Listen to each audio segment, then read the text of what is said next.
welcome to The Extra Mile. I'm Linda Boudreau.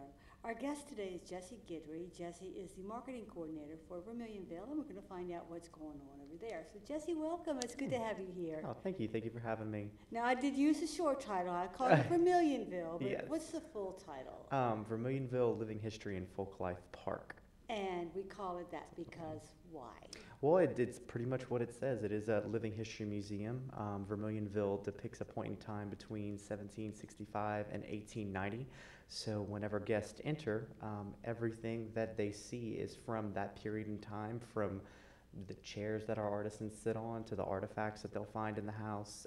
We try to stay as true as we can to those years. So to really give a cultural experience like it was, back in those days. Why do you think that's important, to be able to take a moment out of our very busy, fast schedules to reflect back and re-experience how life might have been? Well, I mean, history is very important, I think, and to know your own state history is extremely important, because if you don't know things that you did wrong in the past, you're doomed to repeat it, right? That's true. And Michelle, you're a Guidry, because we're looking at your grandparents and your great-grandparents and your great-great-parents back there. Oh, I mean, that's yeah. from whence we come. Yeah, and it's important. It's important to know those things and your heritage and your lineage, so you can take pride in it. It's extremely important, and it's one of the things that we try to instill in our visitors. This is kind of how life got started for the Acadians whenever they came down here. Mixing with the different cultures that they found here, which were Creoles, Native Americans, and different people like that, and picked up how those people lived and how they survived, and how some of those carry on through today. Some things that we've modified that we use in our everyday life that we would have never thought. So it's pretty interesting, and I think you said it very well whenever we were talking earlier about how people around here overlook Vermilionville because it's just kind of there. But I know people that haven't been there in ages that come and just are completely taken aback and don't realize, I guess, everything. You could really make an afternoon out of it with your family or yourself, and there's so much to do and there's so much to learn. And it's so special, I think. We're very proud of our culture and our heritage, and the opportunity to kind of experience it again just kind of ignites that pride a little bit more, and to share it with visitors from everywhere. It's a privilege. It's a privilege. But Vermilionville is also part of the Bayou Vermilion District. Yes. And that's the other big piece of all of this. Yes. Puzzle. That's what a lot of people don't realize is the Bayou Vermilion District actually has a couple of entities towards it, but one of which is Vermilionville, that fulfills our cultural goal, which, folk life, living history park, where people can come and experience life as it was. But what most people don't know is the Bayou operations side of the Bayou Vermilion District. We have a great staff who is tasked with, and a great example is we just had a lot of rainfall, probably the most rainfall we've had in a single evening, and a lot of people don't realize, those coulees, whenever you see all that water is going into the Bayou Vermilion. So all the litter that was in that coulee system, or, things that come out of your car in the parking lot, the coolant, the gas, any leak that you may have, once it rains, it's all washed away and it goes into a gutter, into that coulee system, and into the bayou. So one of their main tasks, that staff, is to, after a rain and, pretty much weekly, they go out and remove litter and debris, just tons and tons of very small things, most of which people sadly throw out of their car, styrofoam cup, cans, fast food restaurants, that kind of waste that all ends up in the Bayou Vermilion that we have to pull out. And it's not just that kind of waste, but it's also, with the erosion of the banks, it exposes more and more of the tree roots. And as that kind of resides and goes back, the trees start to dip a little bit, and eventually they don't have anything to stand on. Right. So they'll fall in the river, and obviously you can't leave it there because it creates a unnatural dam. Right. And only beavers do that, but erosion right? does it too. And we actually have to pick that up, but our resources are limited. So we do everything we can. If somebody has a large litter problem by their property and they call us, we have to go out and remove that. And the other end of it is the water testing that we work with LCG to do. I believe we do that weekly in various spots to make sure the quality level of the water is up there, and we report that. And it's a really vital thing that the Bayou Vermilion District does for the Bayou Vermilion, and not only the residents and businesses that live along the river, but for everybody, because it affects us all. Yeah, it does. It does. Is there a district for all of the bayous, like Tesh and those, or is it really just the Vermilion that you know of? I know that the Tesh has something similar. Okay. Because we kind of need to watch out for them, because those are our big waterways. Yeah, and they all, for the most part, they all have to do with one another, and helping one is Yeah. really helping the other. That's true. And several, one of the events that we have coming up in a few months is the Trash Bash, where, we're encouraging people to, I guess, like form teams and pick some problem areas and pick up some trash and do things of that nature, because it all, just, I guess people don't make the connection whenever you throw something out of your window where it actually ends up, but somebody else is actually picking up that same piece of paper or trash that you're throwing out your window, and it's just... And it's really soggy and nasty by the time they get to it. Yeah, and it just can end up in so many different places, Yeah. and it's something so easy as to just wait home and throw it away in your trash can. It's such a simple thing of taking a personal responsibility to, recycle and pick up the trash that we have, and inform people about that, which is, what Bayou Operations kind of is all about. We do have an educational aspect attached to it, and one of the things that we, I guess, just completed working on is a grant project, a 5-stage grant project with the Louisiana Department of Equality, Water Control, LDEQ, I believe.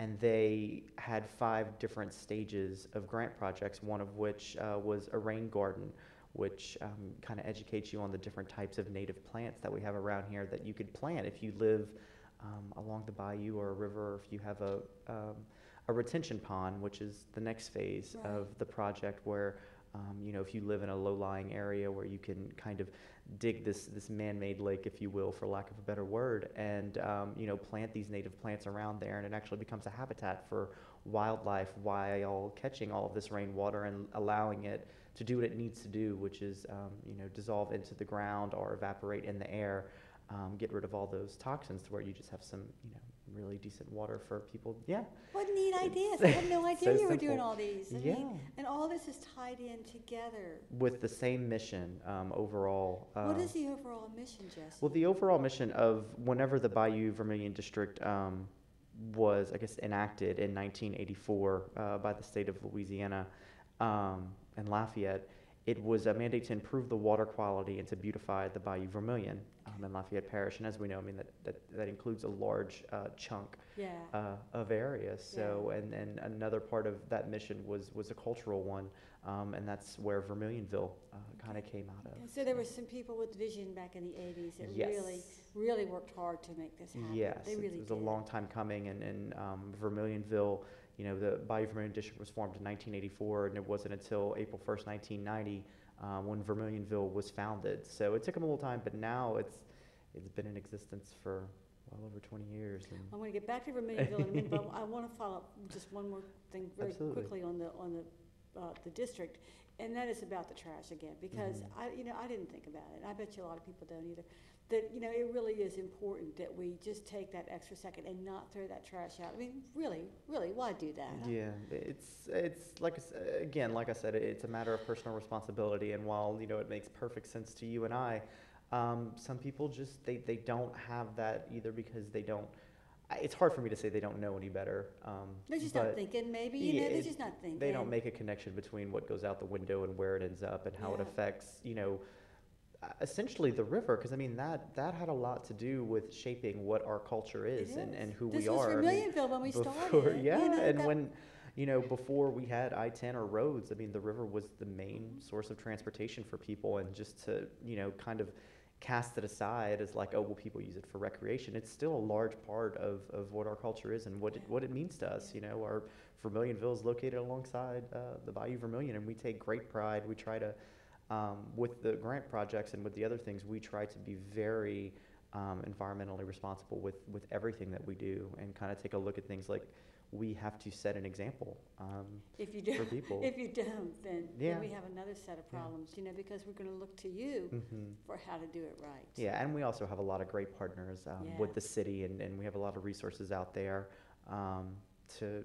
kind of help educate people. And I think now we're finally hitting that stride where you know, you'll be seeing a lot more of us, and we'll get that message out, and it'll start making sense for people about exactly what it is we do and how they can play even a very small part in that. Because again, I don't want to sound like, you know, repeating myself, but it does affect us all. Yeah, it really does. This is one community. But back to Vermilionville, the cultural center, because that's really, I guess, what you're talking about today primarily. So for those friends of yours who haven't been since they did their 4th grade class trip, what goes on over there now? Well, basically, whenever you walk in, you'll be greeted by our very great staff in the gift shop, and you walk through the gift shop to get in. Yeah, of course. You know, it's set that way, but it's very nice. You get introduced, you get asked. You know, we have a lot of people that just want to come eat at our restaurant, which a lot of people don't realize that we have as well. So you have a really good restaurant. Yes, best gumbo if you ask me, but I'm biased. So, but no, and it doesn't cost to go into the restaurant. So we have a lot of people that just go to eat, but we also have people that maybe want to visit and take a tour. So our ladies kind of set them up and send them on their way, and we have a walking guide, which essentially tells you kind of how to navigate through the village, but it also gives you some historic information about a lot of the houses and the houses that we are have. all authentic, aren't they? Yes, for the most. We have 19 structures, and then 7 of those are original homes that were donated to us. Pretty sure, and then we the others are reproductions. Well, in some shape or form, but they're all functioning houses that you can walk in, and we do have artisans that are located in majority of the homes that focus on different crafts or trades that would have been around at the time. Like what? For instance, we have Mr. Cliff, who's our wood carver, and Farron, who does, I guess, the carving out of the pirogues, which at that time that was like it was like your car, your mode of transportation, and down so we the have river. It didn't have all the trash in it because people weren't throwing fast food wrappers away then. And then one of the things is the boat shed, where we have a series of boats that you can kind of see the how they were improved upon, different types, and there'll be somebody there to kind of walk you through it. We have Dale, who is our buciage expert, which is some of the things that I have here on the table that we could talk about. But buciage, what's pretty clever about that is when the Acadians came down, they picked this up from the Native Americans. Of course, everybody's familiar with the moss that we have. This green here that's moss like we see on the tree. Yes, just like you'd be seeing on the tree, and this actually is, it's alive, which a lot of people don't realize, and that's kind of how it spreads throughout the trees. But what the Native Americans would do is that they would take this and submerge it in water for a period of time and ultimately kill off all the living organisms, and then they would leave it out to dry, and then it looks like this, which is, I guess, cured Spanish moss. Once that was done, the mud, which we have a lot of on the banks of the river, they would mix it with this cured Spanish moss with it, and you get something that's pretty hard. It's almost like a brick, and they call this buciage, which was used to build the homes at the time. It was actually a great way to keep things cool or to keep things warm. It was a good, holder of heat or cool. Very, very good. And it was actually used for a lot of things. When you walk on site, one of the things that you see is the Native American hut that's, constructed. I think the roof is constructed of dried palmetto leaves, and it's put together in such a way. And we actually have a buciage oven that people can kind of see how it worked and how we did it back in the day, and then how the Acadians took that a step further and started using it as insulation, and the cured moss was used for, you would stuff mattresses or pillows with for cushions, and then little trinkets for kids. They would make dolls with them. They would make rope. A lot of uses from this moss, and moss pickers actually fetched a pretty good pay back in the day, because you got to get pretty high up and get all of that. That's true. So That wasn't an easy job. yeah, so it was a good little craft. So we have a gentleman, Dale, there who can do a bunch of demonstrations, and he's actually a Bussias artist, so he makes bowls and various things. Are they for sale? Can you buy Yes, some of those? a lot of what our artisans produce is for sale in our gift shop. Okay. Okay.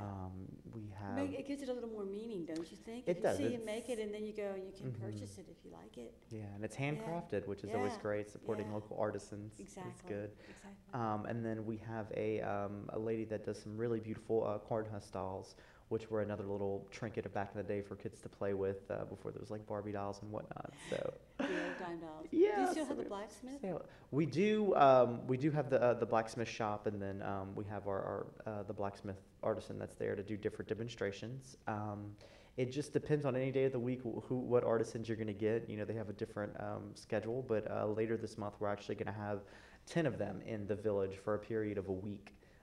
That kind of kicks off, I guess, our busy season, as it were, with tourism, and so we kind of beefed it up so we would have more people in the village, and school groups to come and Okay, tour and okay. see all of that. But yeah, I mean, basically it's 19 structures and 7 original homes that we have on the grounds, and each one is filled with artifacts based on the time period that home came from.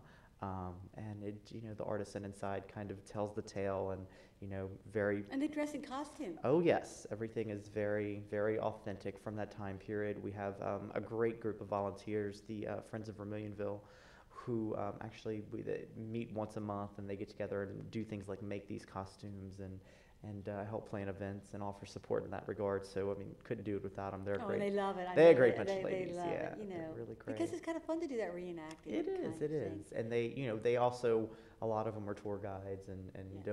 know a good bit and have been with the organization for a while. Yeah. So it's good to kind of have that history, and then, them carry it on, so. So do you think, like maybe people in Lafayette take it for granted, and that maybe it would be a nice thing for us to do? Just kind of like on a Sunday afternoon, just run by Vermilionville. It's not expensive to get in. No, it's again, I'm biased. I think it's very affordable, but I think it's like you said. I mean, a lot of people don't think to come to Vermilionville until they have people in from out of Right. town. They're like, oh, well, I want a little taste of culture. Yeah. But what I think a lot of people, again, don't know is we have live music every week, every Do the Saturday. big pavilion. Mm-hmm. The performance center that we have out there. On Saturdays we have a Cajun jam session that's been going on for a while now, from 1 to 3:30, and we have some of the area's finest musicians leading that, and it's free, open to all skill levels. Whether you just picked up a fiddle or you've been playing for 10 years, you can literally sit in a circle and just and learn and watch. And What a great opportunity for a young artist, huh? Mhm. For somebody that Just kind of sit and wants to learn. see. And you have some of the great performers that come out there, huh? Yeah, I know Cheryl Castile is one of our regulars, that she, always love seeing her out there. But it's just a slew of people that come out, and what always gets me are the people that come just to watch. We always have a crowd standing around, and it's like they're enamored by this and how all these musical instruments can be, making this one sound. So it's really, that's great to watch, and it's something that I know a lot of people look forward to And every that's week. Sundays? That's Saturday, Saturday from at- 1 to 3:30. Okay. Yeah, and And it's free. it's free. It is free. And the Sunday dances, which have become a local favorite. This past weekend we had Chubby Carrier, and it was a lot of people showed up for it, and we were really great. But every Sunday from 1 to 4 p.m. we alternate between Cajun Creole and Zydeco music and Cajun music. We have different people to cater different people's tastes, And you were saying, having people come out. I think once our boat tours get started, which is in the March, it's a perfect way to spend a Sunday. You could literally spend about 3-4 hours over at Vermilionville and completely entertain guests from out of town. Or if you just wanted to take a little family outing, you could, come and eat at our great restaurant, La Cuisine de Mama, which offers, daily plate lunch specials. And then on the weekend, we have our the seafood buffet, all you can eat, which, is always a huge hit. We have people that come and get there early so they can, fill up, and then after that you go on a boat tour. Now, what are the boat Everybody tours? plays. The boat tours are, I guess, about an hour and a half, and we have a great boat tour guide that'll take you up and down the river and kind of talk about what I was saying earlier, just kind of like the history of how that river shaped our culture. Now, what kind of boats are you using? Well, this one, I'm not sure about the type, but I know it holds quite a bit of people. I think about 20 people, and it's called the Guidry. Okay, I did not know y'all were doing that. See, I think it's a great idea. I remember when they had the old Vermilion Queen, and they had the, they did the boat tour a long time ago. And I kept thinking, why don't we do that anymore? But y'all are doing it. We do. It's a little bit. The boat is a little bit different. It's more, water friendly than the one that you were just speaking of. It's not like a big old riverboat thing, but still, doesn't take up the whole bayou. But yeah, you could get your family. It's very affordable. Get your family together, and on those hot days we have the nice cover, so you get some good shade. And then on those days where, that month out of the year where the weather is just perfect and you don't need air conditioning or anything, it's actually, it's absolutely beautiful to go out there. And our Greg is the gentleman that gives the boat tours, does a really good job of painting a picture of, what life was like back then and how people use the river, and then also pointing out things that we're currently doing to it, So again, it all comes back. Feeds into that kind of whole ecological system of the river and the lifeblood of our community. Definitely. Oh, very cool. I did not know that. Yeah, So, then again, speaking of being out on the river, another thing that we have every second Saturday of the month and the last Saturday of the month, we have canoe paddles, community canoe paddles. And people can come out. If you have your own canoe, you can bring it and launch off with Margot Addison is the one that coordinates those, and she also does a good job. It's very similar to a boat tour, but you're in a canoe, so you get to kind of pull off, and she can point out different species of plants, like what's invasive species, what's a good plant, what's hurting the river essentially. But then if you don't have canoes, we provide that for you. So you just pay a little $5 insurance fee, and you're off, and you get to spend the morning. It's just a great way to start your morning, and then you usually starts off at 8:30, and then you get back about 11:30 right before lunch. You can again pop in, have some lunch, and then if it's Sunday, we have our weekly Sunday dances from 1 to 4. Yeah, and there's people that do. There's people that go there every Saturday and Sunday religiously, and just you wave and you see them, and it's just the regulars, and we have such a great member base that buys into that, because I'm glad you brought that up. You do have memberships, right? Yeah. Family memberships, individual memberships? Pretty much that cover all of the bases, and we're working to kind of refine that. I just, as we were talking, I just started in August, and that was one of the things that they wanted to work on was the membership, because it is a valuable part of how we're funded, and it shows, whenever we apply for grants and stuff to pay for things, if we can demonstrate that people in the community find this a life source, like a very good resource, it increases our chances of getting funded. But it actually, our members pay, contribute a good chunk, and I don't, we could not do them without them. And there's people that have been members for years and years, and what do you get for a membership? You get, well, I think the thing that a lot of people like are the free entry to the Sunday dances, which, I mean, it's just $5, but, it adds up over once a week for 52 weeks. It's a good chunk of change. But, our various memberships go anywhere from our highest, I think, it's not much. It's about, I think, like $125 for our highest one, and then $25 for our lowest one. Yeah. So, very reasonable and extremely, beneficial. You get into the Sunday dances. You also get 10% off our gift shop, and we do a little special thing where it's members get 20% off. I think it's the day after Thanksgiving all the way through Christmas, and a lot of people just don't realize the different handmade, handcrafted items that our artisans provide that make for excellent gifts. Anywhere from, the Mr. Cliff who does the wood, he has these really great mystery boxes that are, I mean, my stepson loves it.